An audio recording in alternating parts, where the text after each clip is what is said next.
and this is Color Kyle, and welcome to Wheels of Fury.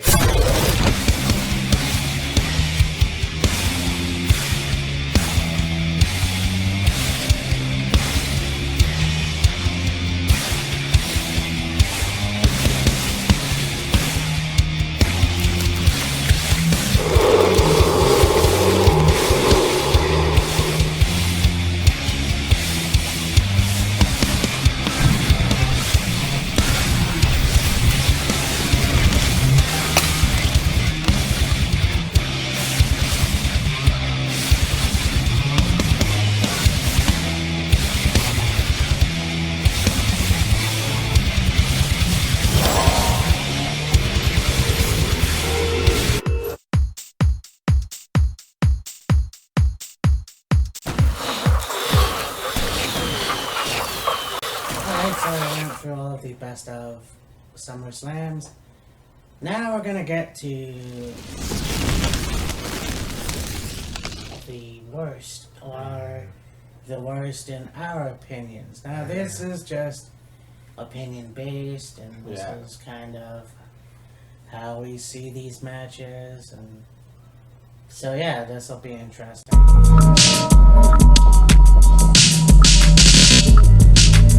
Alright, so let's talk about last year's SummerSlam. Or wait, was it? No. Yeah, it was last year. Yeah. Yeah.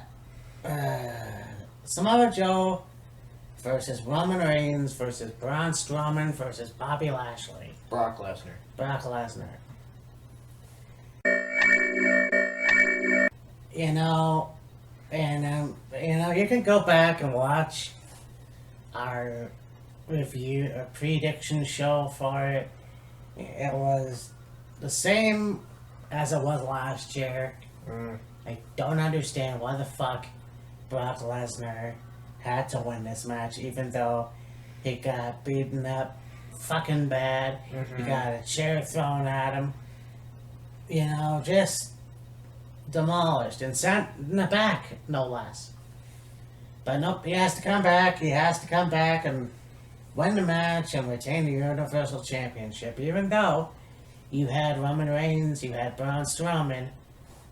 You know, that was just like, even Samoa Joe. Samoa Joe, who has been in the company for over a fucking year, and you didn't give him the fucking title. Yeah.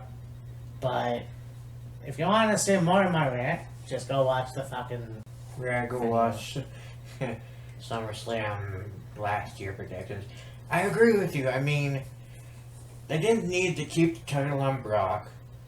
For sure, you could have definitely put Strowman over. If you put Joe over, it wouldn't have hurt any. Roman eventually did end up with the Universal title. And so far, besides, like, out of the three challengers, if you will, Roman's the only one that's held the Universal title. Joe and friggin' Strowman haven't had the damn thing. Joe could have fucking won. I know. Joe had a feud with Lesnar that didn't go nowhere. And it pisses me off because Samoa Joe is a believable monster, if you will. Yeah. The same with Strowman.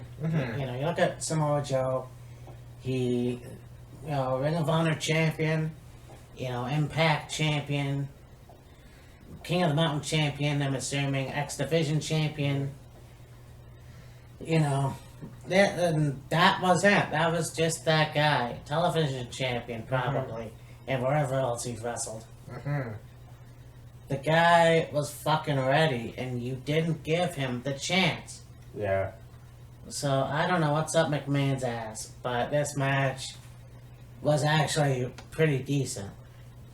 Even giving Joe opportunities at the WWE title, still not putting him over. Exactly. I don't get it. But, yeah, I put this match as the worst for that reason. You know, it was a pretty good match, other than that. Yeah. So, really, I don't know why I put it there, but I put it there, so I'll deal with it.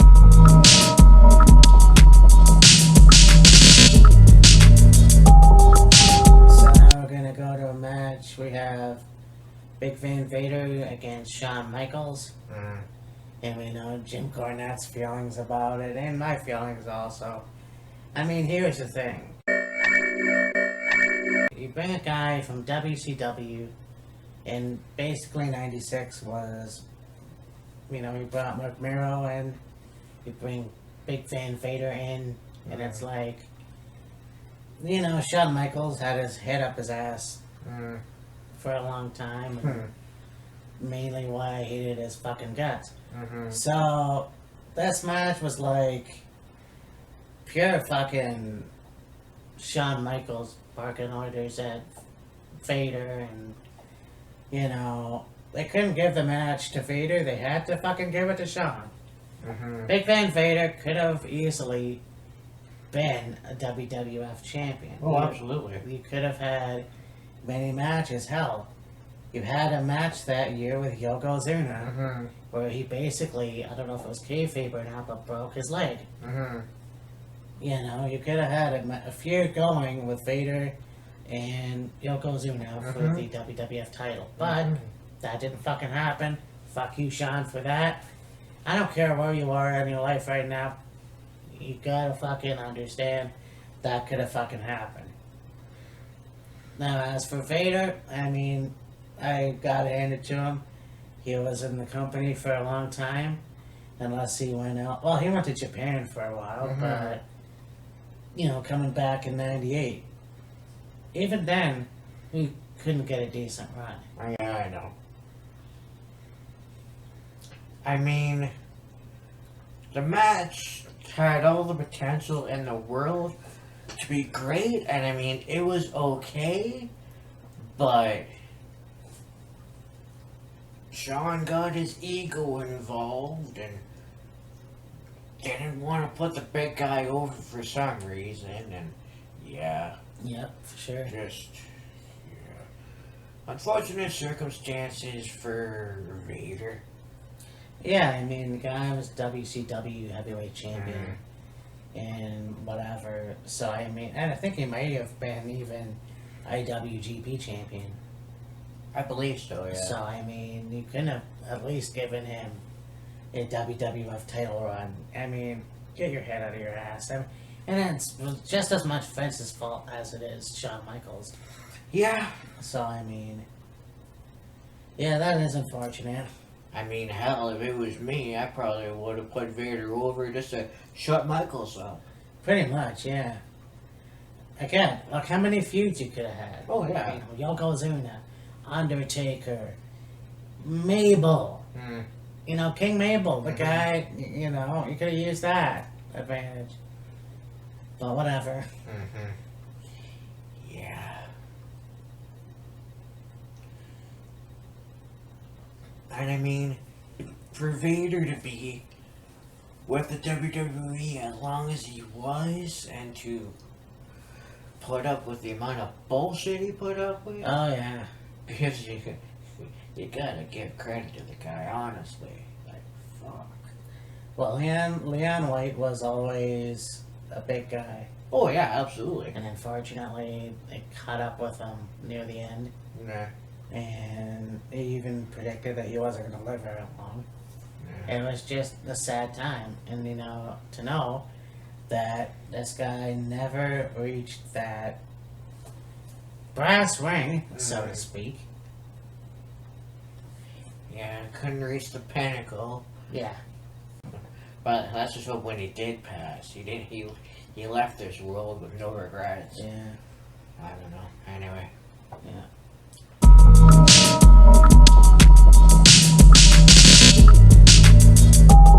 I mean, if you really want to go as far as saying it was the worst match for specific reasons, I know you brought it up earlier and probably didn't want to get into it, but can get into it for argument's sake of this portion of the video. Right.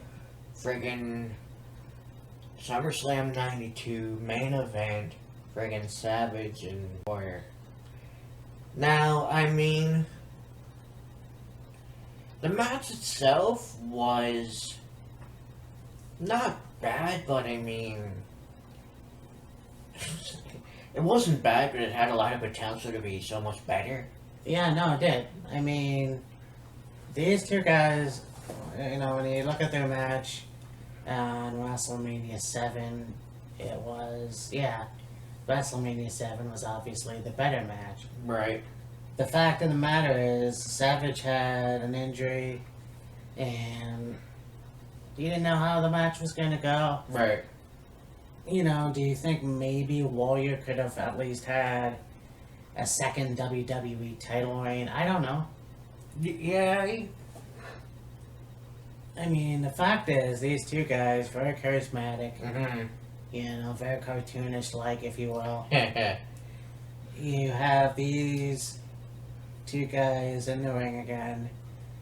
You know, it was a mix of Warrior's attitude outside the ring, Yeah. and, well, he carried the title again. Yeah. But then you have Savage, who was still having odds with Ric Flair. Mm-hmm. He was still WWF champion. And, yeah, this was weird. Well, Ric Flair, oddly enough, did appear in the match Mm-hmm. afterwards, because apparently there was a thing where they thought that he was paying Macho Man, but that wasn't the case. Mm-hmm. And then Warrior and Macho Man cleaned house. So, I mean, this was kind of, yeah, this was good guy, once again. This was good guy versus good guy. Yeah. Now, I think that, obviously, the real main event was Bulldog and Bret. Mm-hmm. But this match could have been a lot better. I agree with you. I just wish that, you know, it's one of those cases, looks good on paper. Yeah. I mean, could they put Warrior over, give him the championship again? Absolutely. And I'm sure Savage would have had no problem putting Warrior over. It's just Warrior couldn't keep his head out of his ass, so to Pretty speak. much. So, I mean, yeah, and the match ended. They kind of hugged. Warrior carried, or helped, Macho Man out of the ring. And that was it. Yeah. Again, lackluster moment, but it wasn't the main event. So there's really not too much to complain about. It's your WWF title match. Yeah. Give it something. Yeah, I know. I mean, it doesn't matter if it's good guy versus good guy versus bad guy versus bad guy. If you're gonna have a championship match or not, don't make the match lame. No, not at all. Just stupid.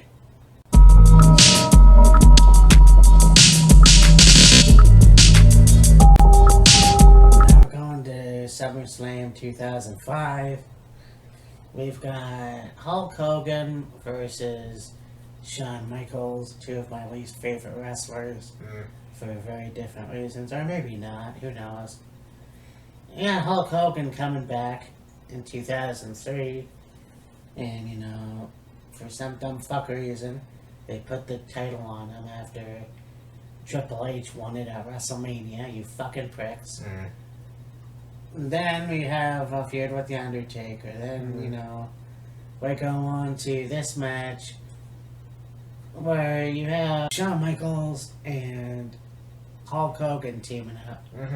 And in this match, they win their tag team main event, and then you have Shawn Michaels do the sweet chin music on to Hulk Hogan and have him, you know, just stare down at Hogan's body. And that was basically it. So you tried to figure out, okay, where are they going with this? Why is Shawn Michaels turning heel again? Yeah. And where's this gonna go? Because let's face it, he just became a Christian. We don't know what his views are like, so we'll see. And he's clean now. Yeah. But it was actually a pretty good heel run. I mean, the promo that he cut where he had a Bret Hart fake out, that was fucking brilliant. Yeah.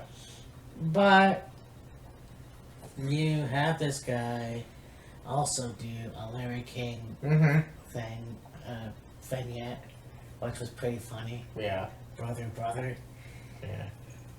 And so this match happens, and whether you want to believe that Hogan refused to lose to Shawn Michaels, or Shawn Michaels refused to lose to Hogan, say that 5 times fast, you know what was going to happen, and you knew that somehow HBK was going to sabotage the shit out of the match.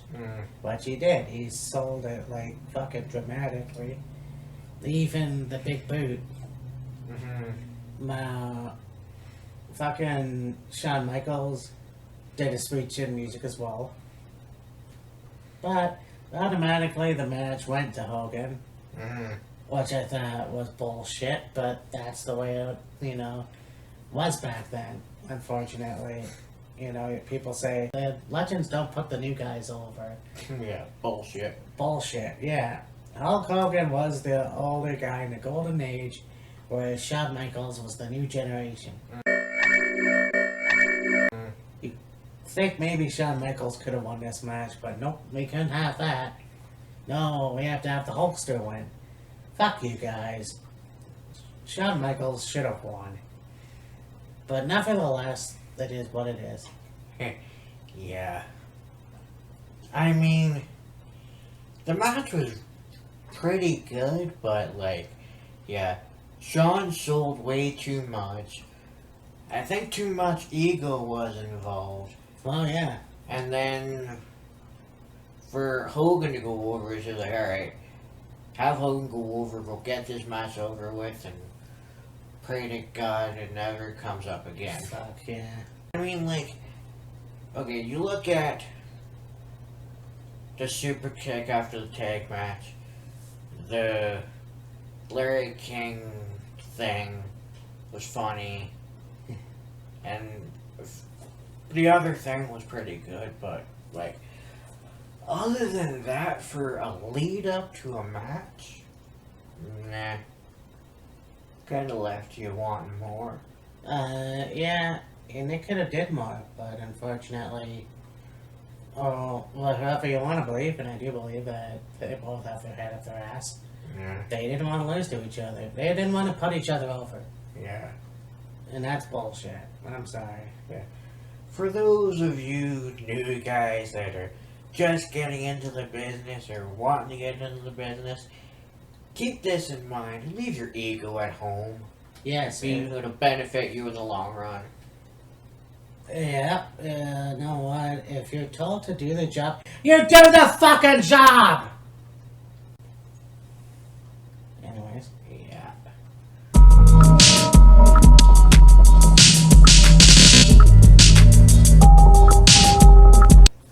I know you and I have talked about this match quite a few times and how insane it was and how it was basically a one-sided squash match. And I mean, don't get me wrong, it went fairly well, but I really believe it could have and probably should have gone differently. Call it the worst match? Maybe not necessarily to that extent, but it's a match that I'm sure has had many people with completely different opinions on it. Friggin' Lesnar and Cena. Oh, yeah. Oh, yeah, Suplex City, bitch. Yeah. That's what coined the phrase. And that's kind of like...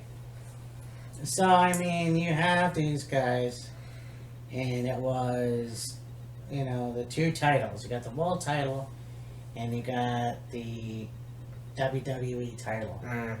And it's like, okay, so they decided to merge it. So, okay, whatever. Now, you gotta have 2 guys carrying 2 titles, just like in 2002, which was bullshit, I thought. So, I mean, that waste. You want to talk about Orton and Cena. who could have had a good match at WrestleMania 33. We won't, go there. Have a match to merge the undisputed WWE World Heavyweight Champion, which, again, World Wrestling Federation World Heavyweight Champion, that just fucking is a diarrhea dump all over the place. Yeah. So, I mean, you got this match, and so John Cena wins, and then Randy Orton wins, and then John Cena wins. Heading into SummerSlam, you got Brock Lesnar, and it was like, alright, so Brock Lesnar and Cena get into the ring, bell rings, suplex after suplex after suplex. I don't even think John Cena has stood a chance. No, I mean, that's the most one-sided and ass-whooping I've seen since ever. Pretty much, yeah. I mean, I've seen some pretty bad one-sided beatings, but that was just A clinic.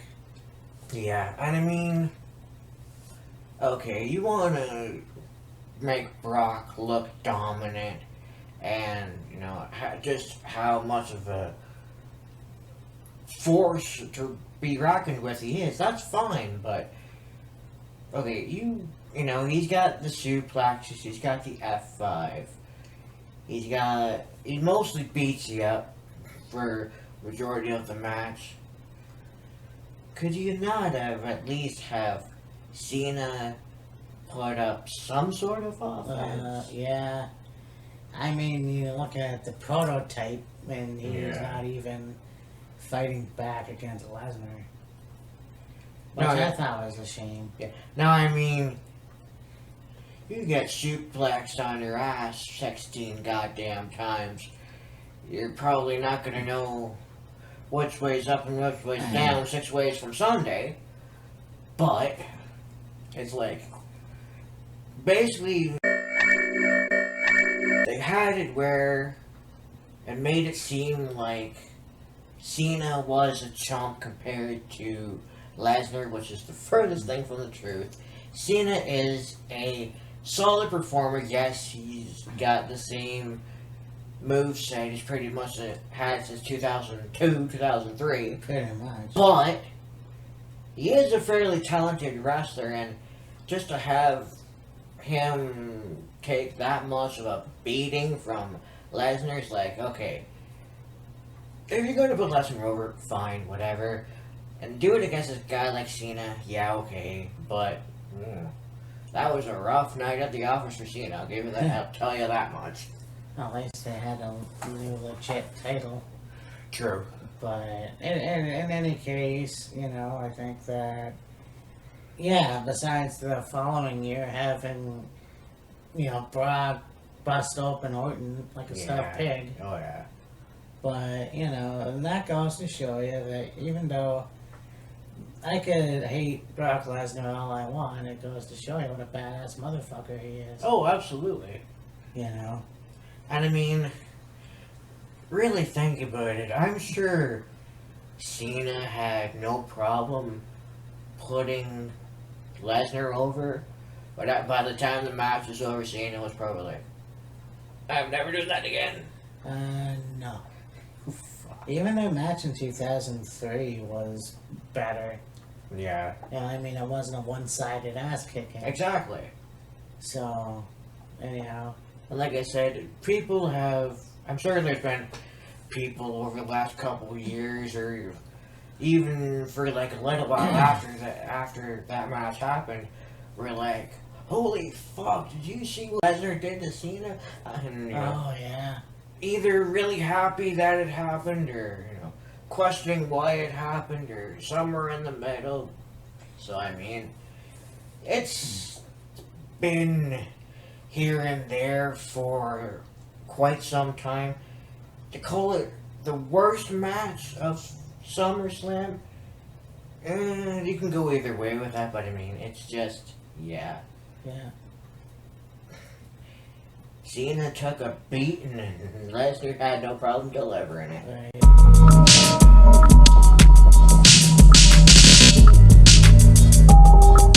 So now we go on to SummerSlam SummerSlam 1997. This is the classic Stone Cold Steve Austin versus Owen Hart for the WWE Intercontinental title. And yeah, this was a pretty good match, you know.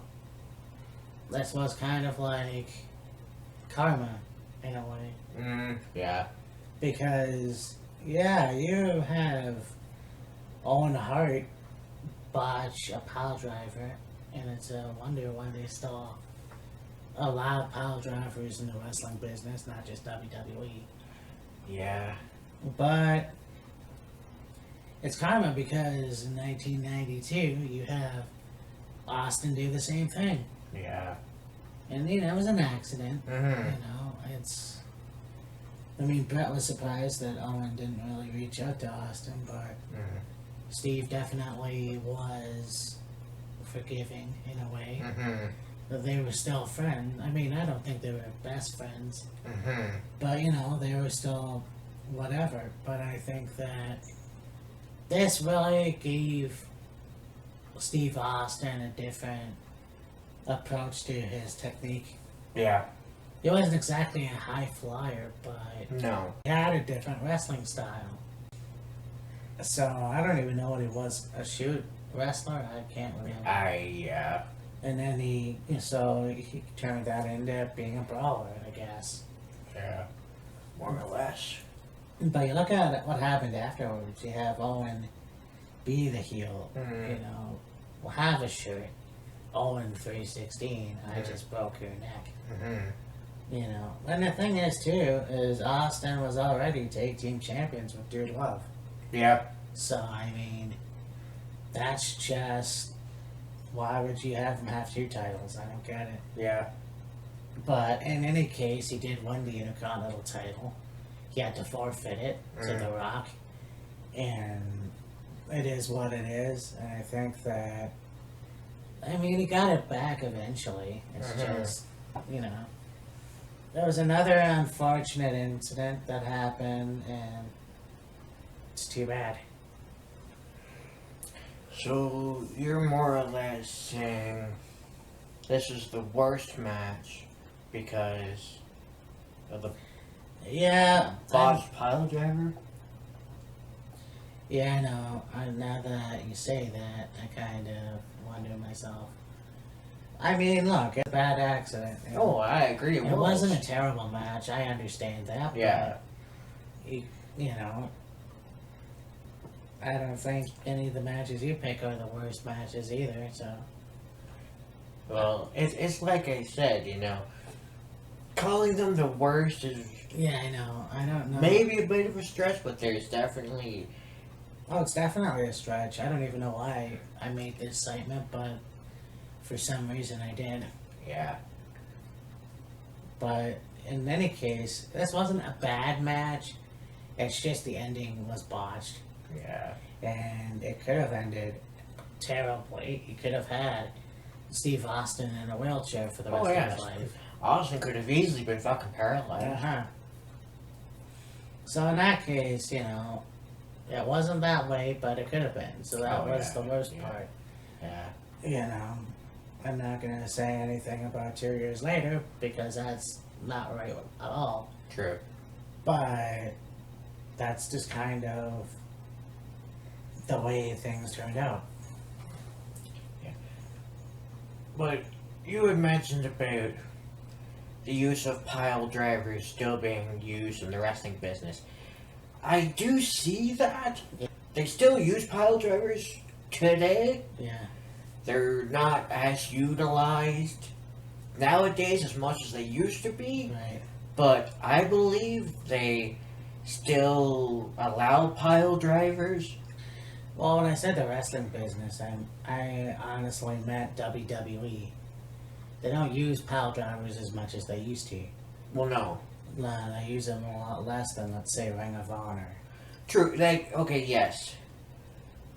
Or Impact, I guess. Well, yes.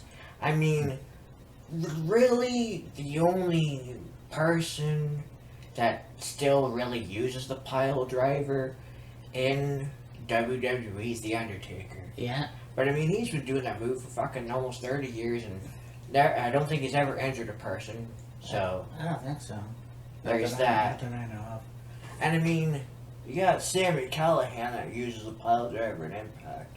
Yes, that is true. Actually, I didn't think about that. The reason why I believe Undertaker still uses the pile driver, or, like, still uses the tombstone as his finisher, and more often, or more than likely, the reason why Sammy uses that variation of the pile driver is because know how to do it and do it safely and prevent injury.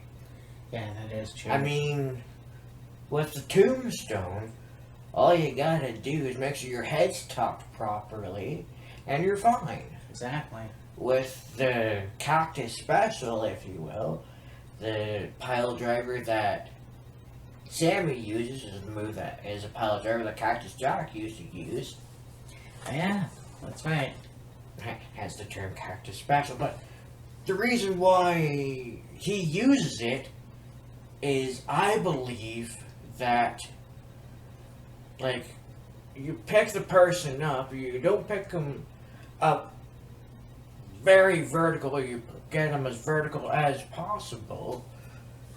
You tuck your chin to your chest, and most of the momentum, it would be on your shoulders. Not on your, like, as long as you keep your chin tucked to your chest, and, like, your shoulders are kind of on, like, the thighs, you're not gonna get hurt. This is just my opinion, and whether or not, like, how much truth there is to that, I'm not entirely sure, but that's just my opinion. Well, you can get hurt fucking doing a suplex or a figure four.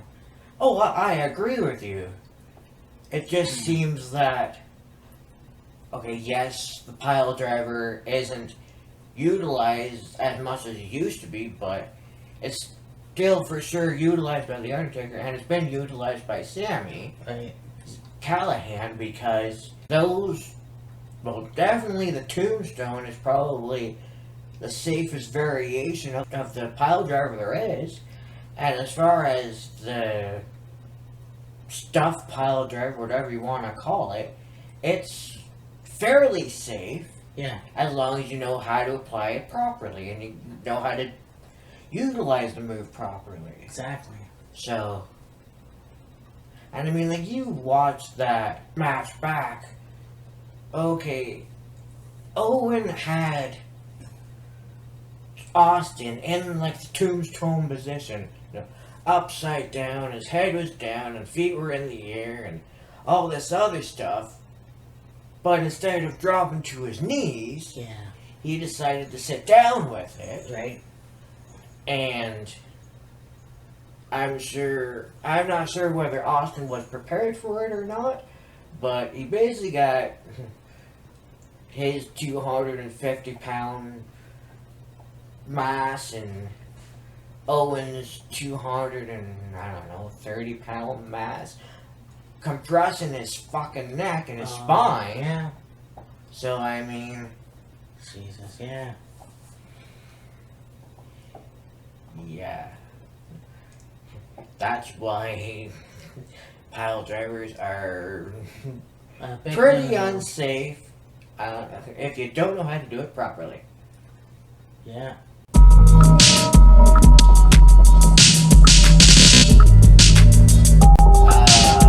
Yokozuna and Lex Luger. That match,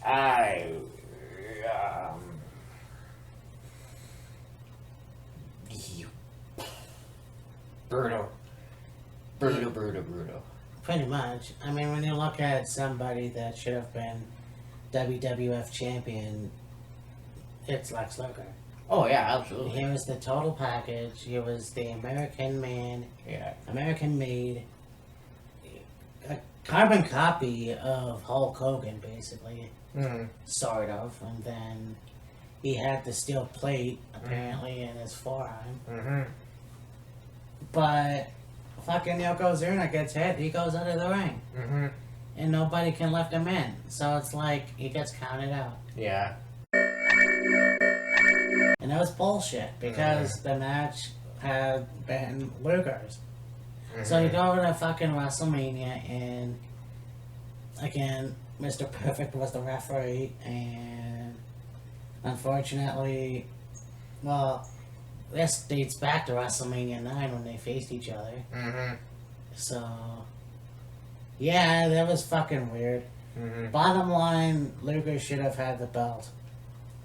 And I mean, you look at the match they had the following year, WrestleMania 10. You know, you got the whole thing with Brett and Yokozuna, but then you have also Yokozuna and Luger. This was a short time after the body slam on the USS, whatever, Intrepid, which was like, okay, whatever. Yeah. Like, Luger was able to body slam Yokozuna, fine, whatever. And then you have Luger basically knock Yokozuna out of the ring again, like he did SummerSlam, and Luger wins. Like, he's celebrating so much, and it's like, what are you celebrating for? Yeah. Okay, you won the match, but what are you gonna get out of it? Nothing. Yeah. Ooh, I knocked a 400-pound man on his ass with my forearm. Whoop-de-fucking-do. I'm pretty sure Vince regrets the day he stepped foot in the Mall of America in WCW. Well, fuck you, because you got what you deserved, old man.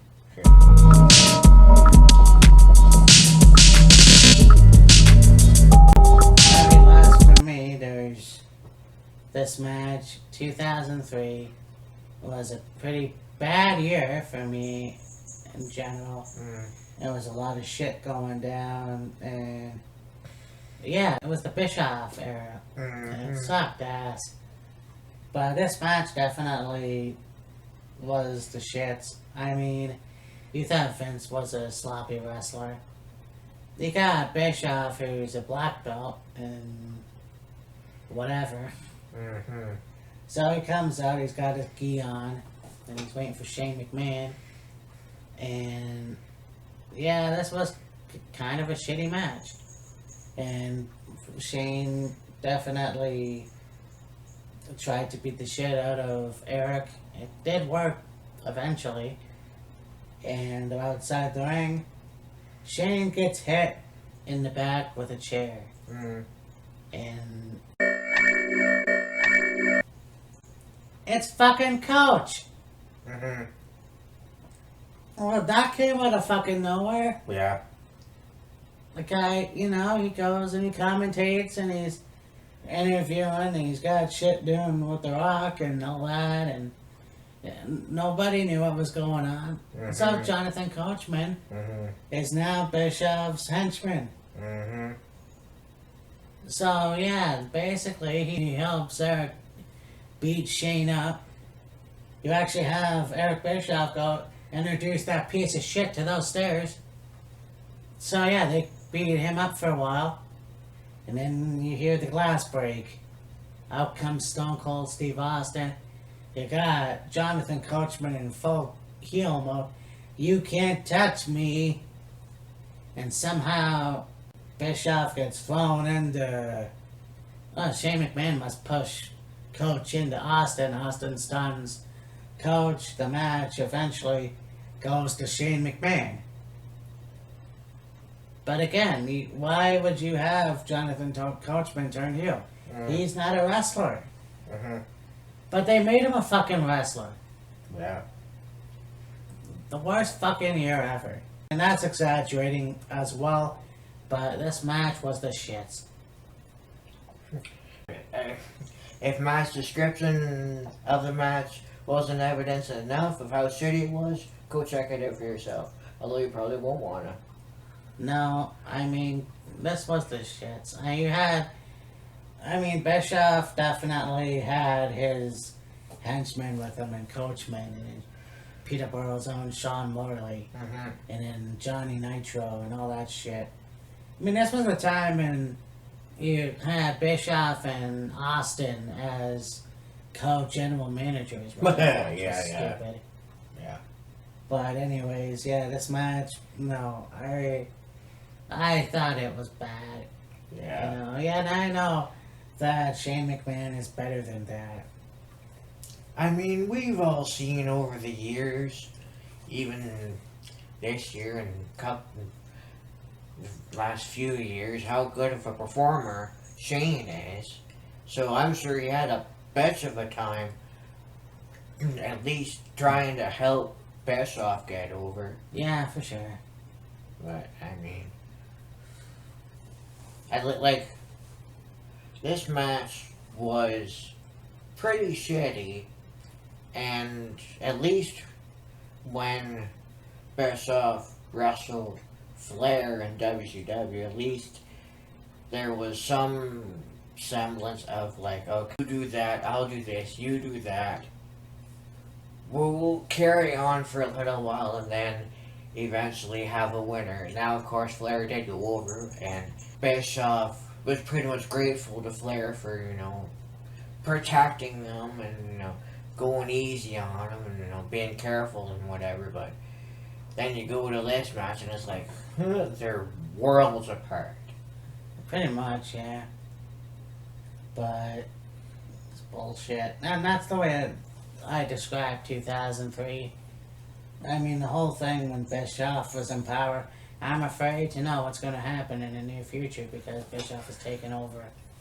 I mean, there's already talk of how shitty Paul Heyman's taking over. But it is what it is. And this was awesome, and I think that, yeah, I mean, when I first made this segment, I didn't really understand the whole concept of best and worst. Obviously, it's our opinion, and Yeah. I think that just because it says best and worst doesn't necessarily mean it's the worst or the best. It's maybe something in the match or the way the wrestlers worked. I don't know. That makes it terrible or makes it good. I don't know, but I think I think we did a good job. Yeah. And so next week it's gonna be, say it with me now, SummerSlam. It's gonna be awesome, and I know it's gonna be in Toronto, Yeah. and we're not gonna be there, but it's gonna be fun. And Oh, yeah. we got SummerSlam, we've got NXT. Take over Toronto. Fuck yeah. It's gonna be cool. So, I'm looking forward to that. And now, after that, because we did promise, well, we did say we were gonna do it. Yeah, so next Friday we'll do predictions for NXT TakeOver Toronto and SummerSlam. Then the following Friday we'll do In Your House Stampede 97. Yes. So, look forward to that. I'm Mean Matt, this is Killer Kyle, and we will talk to you later.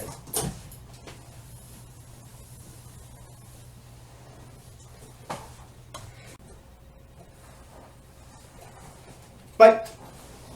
Deuces.